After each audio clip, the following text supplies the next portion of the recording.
Krim tatarları yarımada adı karitlarının getirilmeginin öňüni almagy netijesinde Ukrain Krim serhedinde ýükloglarynyň uzy nowatlary emile geldi. 20 sentýabrdan başlap amalaşyrylan bu çäre Ukrain serhediniň çägindäki Çongar we Kalançak barlyg nokatlaryna öz täsirini ýetirdi. Bu çäre Ukrainanyň aşy milletçi sagçy sektor topor tarapyndan hem goldanyldy. Çäreni guramalaşdyrýanlar Russiýa tarapyndan yarımadanyň aneks etmegine protest alamat hökmünde Ukrain kampaniýalarynyň Krim bilen söwda gatnaşyklaryny towtatmagyny isleýärler.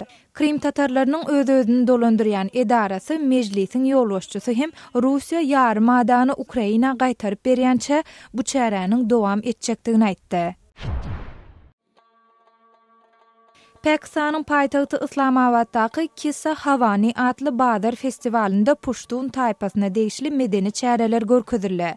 4 gün dowam etjek bu festivalda ýurduň Hayber Puhtunxwa regionunyň milli tanslary, sadlary we senetçilik işleri görkezilýär. Bu festival köni däpde surlary dikeltmek we medeni düşünüşmäni öňe sürmek tagalalarynyň bir bölegi hökmünde amala aşyrylýar. Siz Adatlyk radiosynyň şuň täzelikleri bilen tanyş boldunuz.